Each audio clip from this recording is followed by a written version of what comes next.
आज हम डिस्कस करेंगे नेक्स्ट टॉपिक जो हमारा है मसल टिश्यू यानी मस्कुलर टिश्यू।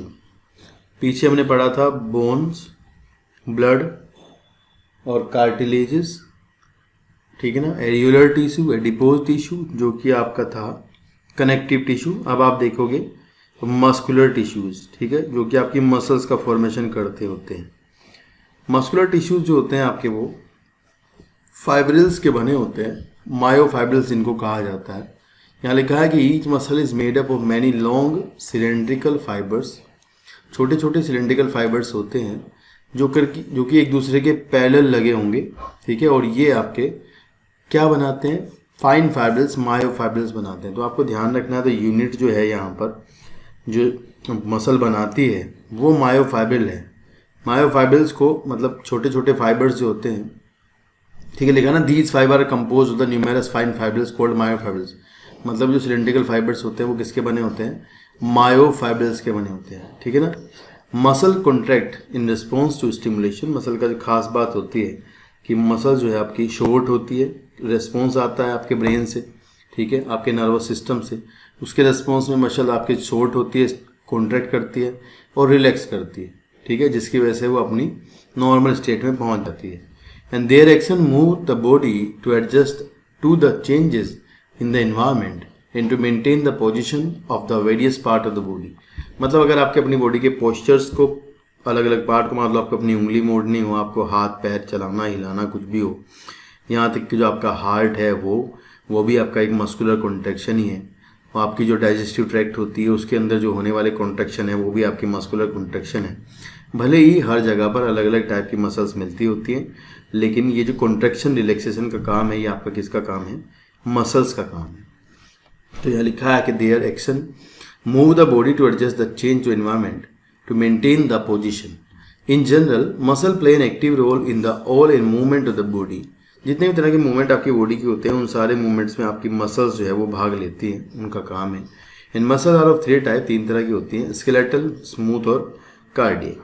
स्केलेटल मसल्स जो कि आपके स्केलेटन बनाती है, स्मूथ मसल्स जो कि आपकी स्मूथ मसल जैसे कि आपकी जहाँ पर आपका कंट्रोल नहीं चलता वो वाली मसल्स होती हैं, कार्डियक मसल जो आपके हार्ट में पाई जाती है। तो सबसे पहले जो इन्होंने बताई हैं वो इन्होंने यहाँ किसके बारे में डिस्कस किया है? स्केलेटल के बारे में डिस्कस किया है, स्केलेटल मसल्स के बारे में डिस्कस किया है।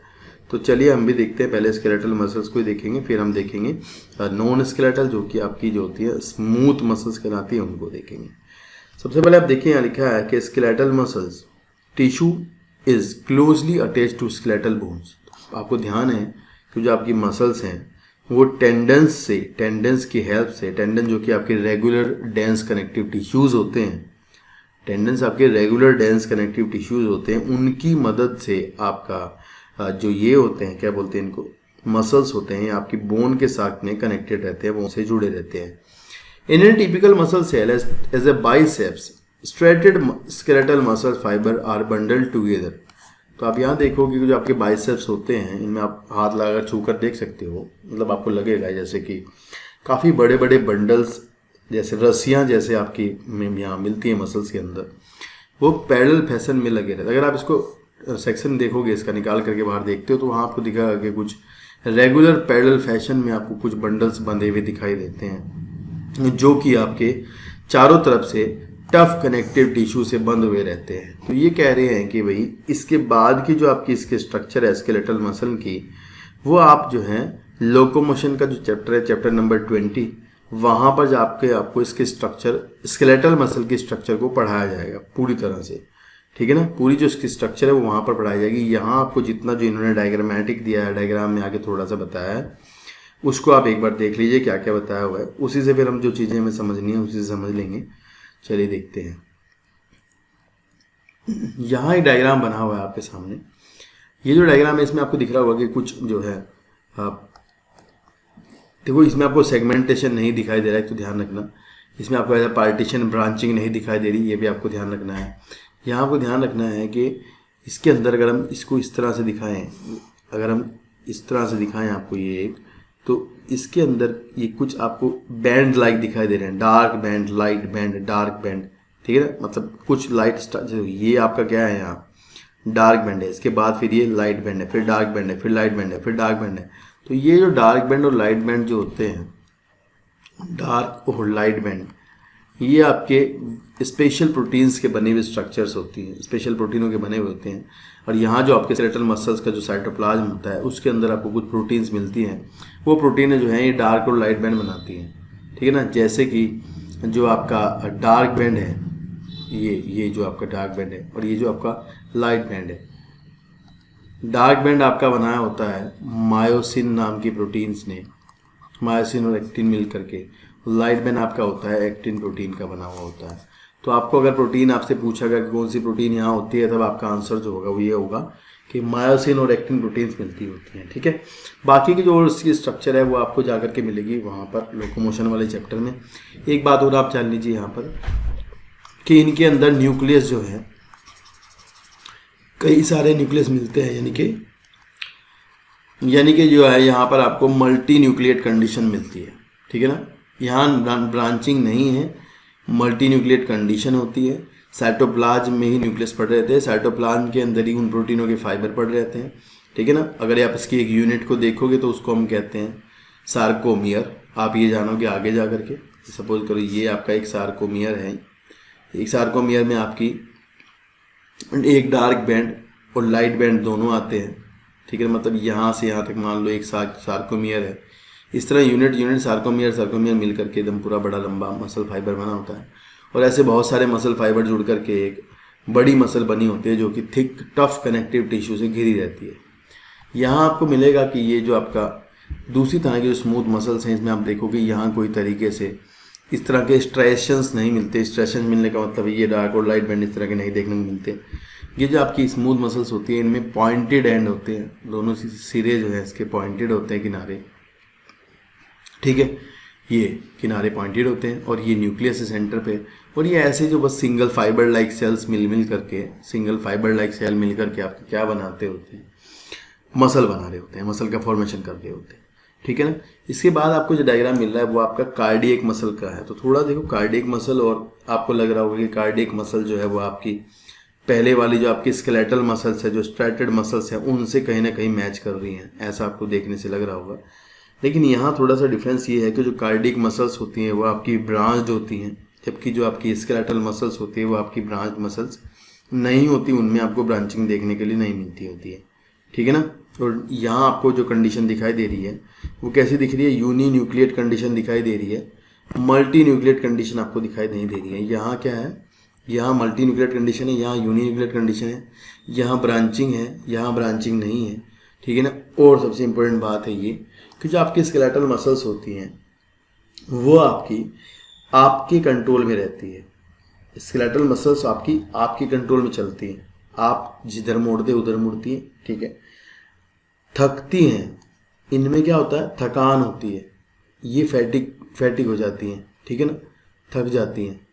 परंतु आपकी जो कार्डियक मसल्स हैं वो नहीं थकती हैं, वो जीवन भर बिना रुके बिना थके कॉन्ट्रैक्शन रिलैक्सेशन करती रहती हैं, ठीक है। पर यहाँ ऐसा नहीं है, ये आपकी थकान महसूस करती हैं, ये भी कम फैटिक होती हैं। जो स्मूथ मसल है ये भी कम थकती है, पर ये तो थकती नहीं है। आपने देखा होगा आपका जो हार्ट है वो पूरी उम्र, जितनी भी आपकी लंबी एज है, पूरी सेम स्पीड से लगातार आपका जो हार्ट है वो कॉन्ट्रैक्शन करता रहता है, रिलैक्सेशन करता रहता है। तो ये ध्यान रखना कि जो कार्डियक मसल्स होती है वो जीवन भर बिना थके बिना रुके चलती रहती हैं। जब भी जो आपकी ये होती है स्ट्रेटेड मसल्स, अगर आप एक हाथ को भी अपने एक पॉइंट पर अगर आप उसे मोड़ कर रखोगे तो कुछ देर बाद आप देखोगे कि वो आपके हाथ जो है उसमें पेन होना शुरू हो जाएगा। दैट मीन्स ये मसल जो है वो थक गई है, उसमें मुझे फैटिक है, मसल फैटिक हो रही है, ठीक है। चलिए आगे देखते हैं। यहाँ पे आपको डार्क बैंड लाइट बैंड देखने को मिल रहे हैं, यहाँ भी आपको मिल रहे हैं, लेकिन यहाँ ऐसा नहीं देखने को मिल रहा है। लेकिन ये थोड़ा सा डिफरेंट है कार्डियक मसल किससे, आपके स्केलेटल मसल से। बाकी इन्होंने जो लिखा है वो देख लेते हैं, सिंपल सा थोड़ा सा लिखा होगा। इन्होंने लिखा कि the smooth muscles fibre taper at both and. ये तो हमें पता ही चल रहा है कि वो फाइबर जो है दोनों किनारों पर पतले फाइबर होते हैं, दोनों तरफ से पतले होते हैं, ठीक है ना, टेपरिंग एंड होते हैं उनके। और दूसरा लिखा है and do not show striations. तो वो जो आपका डार्क और लाइट बैंड का जो चक्कर है वो इनमें नहीं देखने को मिलता, वो ये शो नहीं करते हैं डार्क और लाइट बैंड, ठीक है। तो इसलिए यहाँ इनको, इसलिए आप इनको क्या कहते हैं, नॉन स्ट्रैटेड मसल्स कहते हैं। क्या कहते हैं, नॉन स्ट्रैटेड मसल्स, ठीक है ना, क्योंकि इनमें स्ट्रेशंस देखने को नहीं मिलते होते। Cell junction hold them together, पीछे आपने देखा था कि आपको टाइट जंक्शंस, गैप जंक्शंस पढ़ाए गए थे, सेल जंक्शन से एडहेरिंग जंक्शंस आपको बताए गए थे। तो आपको ध्यान रखना है कि इनको जो जोड़े रखने का काम है, वहाँ तो हमने कहा था कि बहुत सारे मसल फाइबर्स होते हैं जिनके चारों तरफ एक टफ कनेक्टिव टिश्यू मिलता है और वो एक मसल फॉर्म करता है। पर यहाँ जो है इन सेल्स को आपस में जोड़े रखने के लिए कौन चाहिए होता है, इनको जोड़े रखने के लिए आपको पता है, इनको चाहिए था cell junctions, and they are bundled together in a connective tissue sheath. बाद में फिर इनको जो है एक कनेक्टिव टिश्यू सीथ जो है वो आपस में जोड़ के रखता है, कवर करके रखता है। The wall of the internal organ such as blood vessels, ये आपको कहाँ मिलती हैं, वहाँ आपको ध्यान रखना है, वहाँ उस जगह पर आपका ये मिलेंगी जिस जगह पर आपका खुद का कंट्रोल नहीं है। मतलब you can't control that particular contraction और रिलैक्सेशन।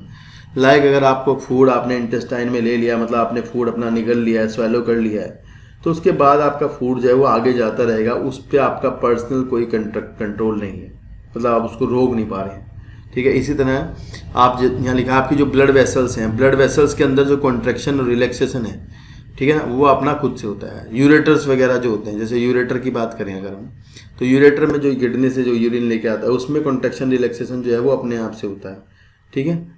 तो वो ध्यान रखना। इसलिए जो है इनमें क्या होता है, स्पाज्म हो जाता है, मतलब ये कई बार कॉन्ट्रैक्शन में चली जाती हैं, फिर रिलैक्सेशन में देर लगाती हैं, ठीक है ना।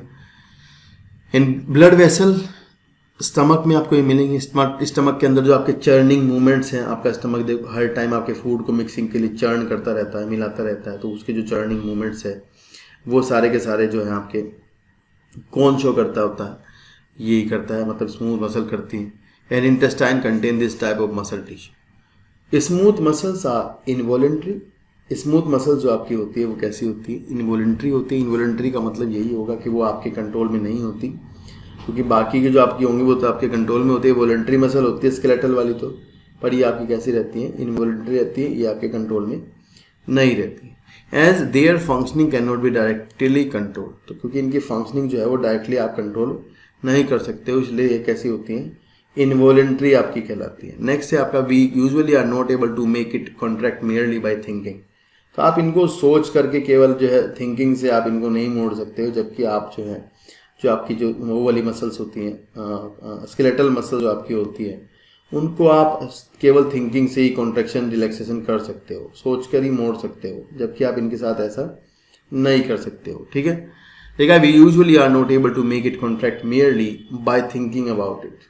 तो नेक्स्ट लिखा है कि it as we can do with skeletal muscle. तो हमें पता ही है कि स्केलेटल मसल के साथ हम ऐसा ही कर सकते हैं कि जब चाहे उनको अपनी इच्छा से मोड़ लिया, जब चाहे उनको सीधा कर दिया, जबकि यहाँ पर आपको ऐसा देखने को नहीं मिलता। नेक्स्ट एंड लास्ट इन्होंने दिया है cardiac muscle tissue. Cardiac muscle tissue मतलब वही जो हमने ऊपर देखा था, जो कि आपकी कहाँ पर मिलता है, कार्डियक मसल्स में मिलती हैं। कार्डियक मसल्स आपकी कैसी होती हैं, जो कि जीवन भर बिना रुके बिना थके काम करती रहती है, ठीक है। लिखा है cardiac muscle is contractile tissues present in the heart. Cardiac muscle आपका कहाँ मिलती है, हार्ट में मिलती है। Cell junction fuse the plasma membrane. तो आपसे देखो ये जो वर्ड लिखा है, ये जो वर्ड लिखा है सेल जंक्शन, इस सेल जंक्शन से आपसे क्वेश्चन बन सकता है। आपसे पूछते हैं कि कार्डियक जो सेल्स होती हैं उनके बीच में कौन से जंक्शन होते हैं। तो यहाँ पर आपके जंक्शन जो होते हैं वो गैप जंक्शंस होते हैं। गैप जंक्शंस इसलिए होते हैं क्योंकि जो आयंस होते हैं उनका भी ट्रांसपोर्ट करना होता है। तो मोस्ट ऑफ द टाइम अगर सवाल जब यहाँ से पूछा जाता है तो वो यही पूछा जाता है कि जो कार्डियक सेल्स हैं उनके बीच में कौन से जंक्शंस देखने को मिलते हैं। तब आपका जो आंसर होगा वो गैप जंक्शन ही आपका आंसर होगा, ठीक है। चलिए नेक्स्ट देखते हैं। नेक्स्ट है कि गैप जंक्शन जो है, इन्होंने लिखा गैप जंक्शन को आपस में स्टिक टुगेदर मतलब जोड़ के रखते होते हैं। कम्युनिकेशन जंक्शंस इनके बीच में, आपसे ये इतना इंपॉर्टेंट क्वेश्चन है, आपसे बहुत ज़्यादा इंपॉर्टेंट सवाल है, पूछा जाता है कि इंटरकैलेटेड डिस्क जो होती हैं वो कहाँ पर मिलती होती हैं। ये इंपॉर्टेंट क्वेश्चन है, सवाल आएगा इंटरकैलेटेड डिस्क आर प्रेजेंट। तो आप कहोगे कि जो कार्डियक मसल्स होती हैं उनमें कुछ जगहों पर आपको कम्युनिकेशन जंक्शंस मिलते हैं जिन्हें हम कहते हैं इंटरकैलेटेड डिस्क। इनका इंटीग्रेटेड डिस्क का काम क्या होता है, देखिए जब आपके हार्ट के कॉन्ट्रैक्शन की इन्फॉर्मेशन आती है, हार्ट को मोड़ने की, सॉरी हार्ट के पास जो हार्ट की मसल है उनको कॉन्ट्रैक्ट करने की इन्फॉर्मेशन जब आती है, तो उस टाइम पर बच्चों ये होता है कि आयंस का मूवमेंट होता है। तो जो सूचना होती है, जो इन्फॉर्मेशन होती है, वो इन्फॉर्मेशन सीधे ही कहाँ भेजी जाती है, एक से दूसरी सेल के पास, मतलब पूरे हार्ट की दीवारें जो होती है उनमें एक साथ वो इन्फॉर्मेशन चली जाती है आगे की साइड पे, ठीक है। अब इसके लिए कौन चाहिए होता है, इंटरकैलेटेड डिस्क चाहिए होती है। लिखा है some fusion point allow the cell to contract as a unit. तो पूरी जो सेल्स होती हैं उनको, मतलब सारी सेल्स को हार्ट की एक यूनिट की तरह उसे कॉन्ट्रैक्शन करने में वो मदद करती है, ठीक है ना। जो हार्ट की सेल होती है उनको एक यूनिट की तरह कॉन्ट्रैक्शन में फील कराती है कि भाई simply they are contact with a single point. तो ये आपको इन्होंने कार्डियक सेल के बारे में बताया, कार्डियक के मसल टिश्यू के बारे में बताया। बाकी जो है हार्ट की जो फंक्शनिंग है वो आप हार्ट वाले चैप्टर में पढ़ेंगे जा करके, किस तरह से आप हार्ट का आपका कॉन्ट्रैक्शन करता है, वहाँ आपको कार्डियक मसल्स के बारे में भी थोड़ा बहुत बताया गया। नेक्स्ट इन्होंने जो दिया last, that is neural tissue, ठीक है, नर्वस टिश्यू। इसके लिए भी आपके चैप्टर है, पूरा का पूरा चैप्टर आपके कोर्स में है जो कि आपके नर्वस टिश्यू को डिफाइन करता है, न्यूरल टिश्यू को। तो वहाँ इन्होंने यहाँ थोड़ा सा मतलब वैसे ही जस्ट फॉर द इंफॉर्मेशन आपको, क्योंकि टिश्यू चैप्टर है तो उन्होंने यहाँ जरा सा न्यूरल टिश्यू भी आपके लिए डाल दिया है, ठीक है, जिसको आप समझ लें थोड़ा सा। यहाँ लिखा है कि neural tissue exert the greatest control over the body responsiveness in to changing condition. तो आपकी बदलती हुई कंडीशंस होती हैं, जैसे आप कहीं ठंड में गए, गर्मी में गए, या कहीं तूफान में खड़े हो, या कहीं भी आप किसी भी ऐसे एनवायरनमेंट में खड़े हो जो आपका चेंजिंग एनवायरनमेंट है, बदला हुआ एनवायरनमेंट है, वहाँ पर आप हैं, तो उसमें आपकी मदद करता है। क्योंकि आपको जब चीज़ें सेंस होंगी तभी आप उसी के हिसाब से, सेंस के हिसाब से ही आप अपने आप को चेंज करोगे, ठीक है। तो यहाँ लिखा neurons the unit of neural system are excitable cells. Neurons जो होते हैं आपके एक्साइटेबल्स होते हैं। जैसे ही स्टिमुलेशन आता है, स्टिमुलेशन के बाद ये क्या करते होते हैं, अपने आप को मतलब जो इन्फॉर्मेशन है उनको देना शुरू कर देते हैं, आगे भेजना शुरू करते हैं। जहाँ से इन्फॉर्मेशन आती है उसको ब्रेन को भेजते हैं, ब्रेन फिर फर्दर जो जिसको भेजना होता है उसको भेजता होता है, ठीक है। नेक्स्ट लिखा है neuroglial cell which constitute the rest of the neural system. देखो ध्यान से सुनना, न्यूरॉन्स, एक तो न्यूरॉन्स हैं एक्साइटेबल, दूसरी टाइप के सेल जो है वो है आपकी न्यूरोग्लियल सेल्स। न्यूरोग्लियल सेल्स जो कि आपकी rest of the neural system को बनाती होती है, उनका काम होता है प्रोटेक्शन करना और सपोर्ट करना न्यूरॉन्स की, ठीक है ना। तो ये आपके टाइप्स ऑफ न्यूरोग्लियल सेल्स होती हैं, ठीक है। माइक्रोग्लिया, एस्ट्रोसाइट्स, ओलिगोडेंड्रोसाइट्स, जो यहाँ पर इस तरह की चीज़ें इन्होंने डिस्कस नहीं की है, बताई नहीं है, ठीक है। ध्यान रखना आप कि जो ब्रेन वाला चैप्टर आपका आएगा वहाँ पर आपको इसके बारे में थोड़ा बहुत जिक्र वहाँ किया है, ये वहाँ नहीं बताया एक्चुअली। ये ध्यान रखना, न्यूरोग्लियल जो इन्होंने यहाँ बता दिया वो वहाँ पे यूज़ नहीं करेंगे, मतलब जो न्यूरोग्लियल सेल्स है वो यहीं बताई हैं, वहाँ नहीं बताई हैं। तो ध्यान रखना, neuroglia makeup of more than 1.5 of the volume of neural tissue. मतलब न्यूरल टिश्यू का जो ज़्यादा पार्ट है वो आपका किसने बनाया होता है, न्यूरोग्लियल सेल्स ने बनाया होता है। And when a neuron is suitably stimulated, जब आप एक न्यूरॉन को स्टिमुलेट करते हैं तो स्टिमुलेशन के बाद, जब वो न्यूरॉन आपका स्टिमुलेट होता है, उस स्टिमुलेशन के बाद क्या होता है, इलेक्ट्रिकल डिस्टर्बेंस होता है। ये आप ब्रेन वाले चैप्टर में कंडक्शन ऑफ नर्व इम्पल्स पढ़ेंगे, तब आपको आएगा। आयन चेंज हो जाते हैं, आयन्स के चेंज होने के कारण जो इन्फॉर्मेशन है वो जो आगे स्विफ्ट ट्रैवल करती है, करंट की फॉर्म में ट्रैवल करती है, ठीक है। लिखा है is generated which swiftly travel along its plasma membrane. मतलब वो जो न्यूरॉन की जो प्लाज्मा मेम्ब्रेन है, उस प्लाज्मा मेम्ब्रेन पर वो इन्फॉर्मेशन आगे की ओर चलती है, ठीक है, आगे जाती है।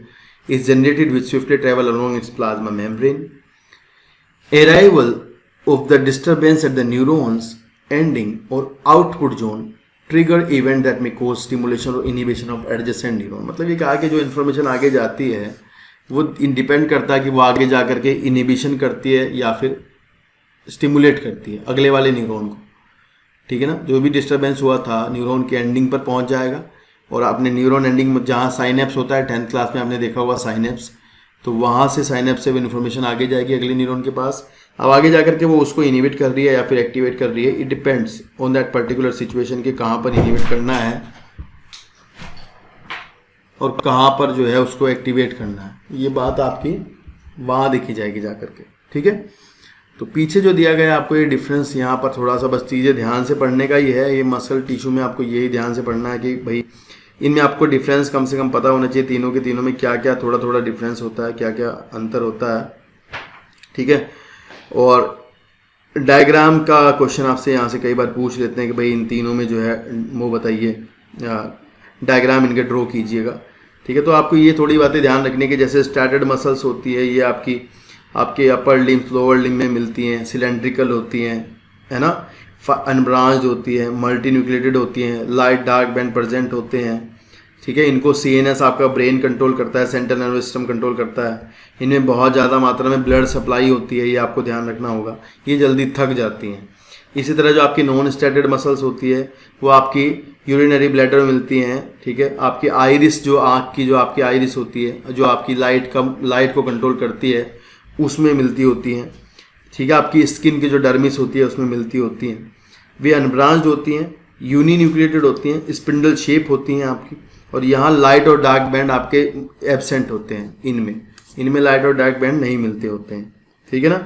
और इनमें जो है इनको जो कंट्रोल किया जाता है वो ऑटोनॉमिक नर्वस सिस्टम कंट्रोल करता है, ना कि central nervous system. Autonomous nervous system इनको कंट्रोल करेगा, सेंट्रल नर्वस सिस्टम उनको कंट्रोल नहीं करता, ठीक है। तो थोड़ा ध्यान रखना है इसको। इन्फॉर्मेशन तो वहीं से आती है लेकिन ANS इसको कंट्रोल करता है। ब्लड सप्लाई इनमें नहीं होती, लेस ब्लड सप्लाई होती है, कम ब्लड सप्लाई होती है। ये थकती नहीं है, मतलब थकान इनमें नहीं आती है, ठीक है। पर इनमें स्पाज्म आ जाते हैं, सूजन आ जाती है। अगर मान लो ज़्यादा कॉन्ट्रैक्शन रहेगा तो उस जगह पर इन्फ्लामेशन हो जाता है। इस तरह अगर आप हार्ट की बात करोगे तो हार्ट वाली जो मसल्स होती हैं वो आपकी सिलेंड्रिकल होंगी पर ब्रांच्ड होंगी। न्यूक्लियस की बात करोगे तो यूनी न्यूक्लिएट होगी, ये आपकी मल्टी न्यूक्लिएट होती है, ठीक है ना। यहाँ आपको लाइट डार्क बैंड दिख रहे होंगे, लाइट डार्क बैंड प्रेजेंट होते हैं। डिफरेंस आप इसमें बना सकते हो उसी से ही। इसको कंट्रोल जो है CNS और ANS दोनों करते हैं, ऑटोनॉमिक नर्वस सिस्टम भी और सेंट्रल नर्वस सिस्टम भी। और ब्लड की सप्लाई इनमें भरपूर मात्रा में रिचली ब्लड सप्लाई होती है, ठीक है। और ये भैया ध्यान रखना, नेवर फैटिक, ये इंपॉर्टेंट है, थकती नहीं है कभी भी, जीवन भर बिना थके बिना रुके काम करती रहती हैं, ये बात आप ध्यान रखेंगे, ठीक है। तो यहाँ जो है भैया आपका चैप्टर ये टिश्यू वाला पार्ट इसका समाप्त हो जाता है, ख़त्म हो जाता है। आज की वीडियो में दोस्तों इतना ही। आगे की वीडियो देखने के लिए चैनल को सब्सक्राइब कर दीजिएगा और ये घंटी वाला बटन दबा दीजिएगा ताकि आपको नोटिफिकेशन मिलते रहें। Thank you so much.